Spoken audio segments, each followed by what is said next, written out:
Good morning. Happy Tuesday. I hope that you had a beautiful Thanksgiving week. I had a restful one. It was great. I spent uh, several days with my son, and it was fantastic.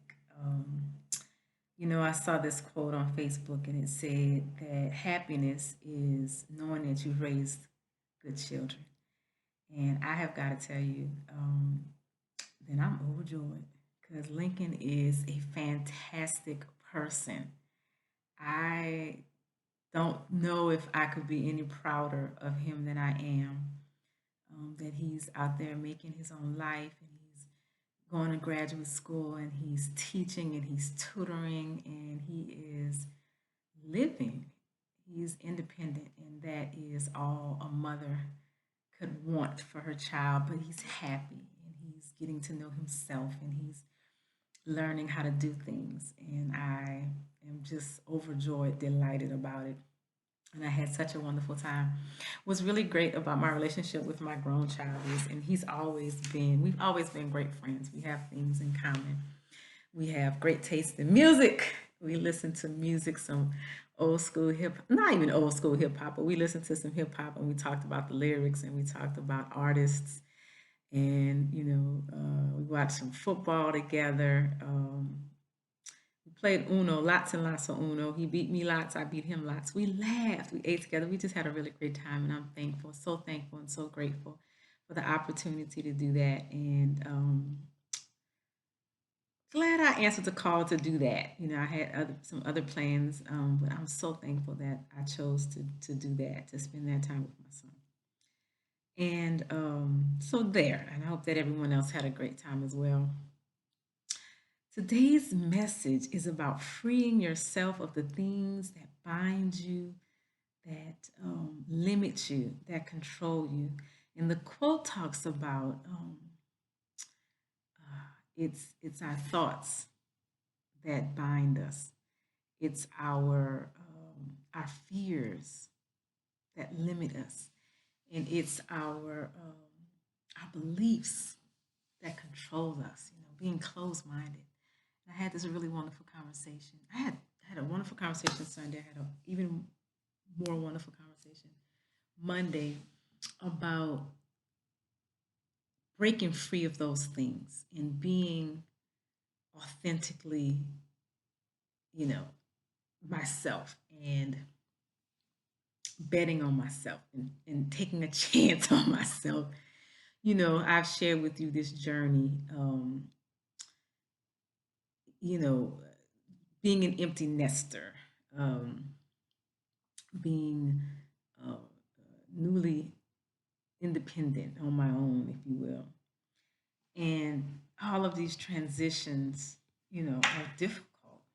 And I would say, particularly for women who have raised a child and who has relished the role of mother, and of course, anyone who's been a wife, and of course, you're a daughter, and you're a leader, and you all have all of these roles. And sometimes who you are can get mixed up with what you do.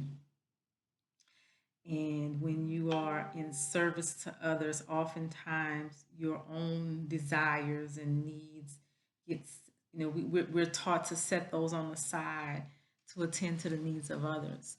And so it can be difficult to transition to just being, who you are and learning what you like and, outside of your relationships to the people that you give yourself to.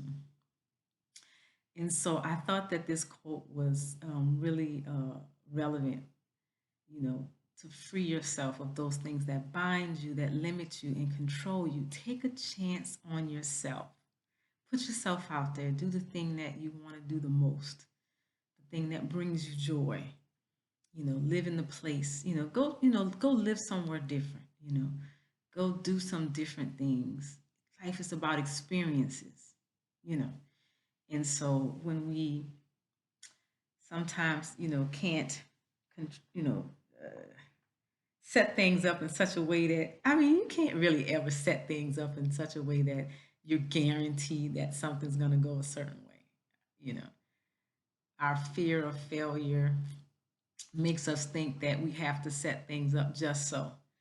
And what's crazy, is, I'll say that to a certain degree I subscribe to that. But as a teacher and as as an administrator, what I coach my teachers on is, you know, teaching is experimental. You know, you do things and you see what works because everybody responds to different things. You know, I always tell teachers bring three ways to explain something or teach something to the class, because the first thing will get half, the next thing will get another 25%, then that third thing you'll have to give one-on-one to the rest of the class. Always have at least three different ways to approach something. Three is my favorite number. I think it's a magic number, so that's what I always suggest. But oftentimes we don't follow the advice we give. I was having a conversation today with a colleague about that. Oftentimes we can counsel others through difficult things that we ourselves find ourselves in. We don't take our own advice. So that leads me to the second part of the email today, the inner critic, the inner saboteur, that little voice in your head that tells you lies about yourself that you believe. And you think about it, it's those three things from the quote. It's the fears that tell you you can't do that put limits on you, and it's the beliefs. You know, women can't do that. African American women can't do that. Someone from the South can't do that. Someone of a certain age can't do that. Those beliefs um, control us and make us not take chances because it makes us be fearful of what we can lose or what won't go well or our perceived failure. But there really isn't any failure, is there? We either reach the goal or we learn a thousand ways how not to reach the goal, but all of it is good, you know. And then, of course, let me say, I had what binds us, right? We had our thoughts.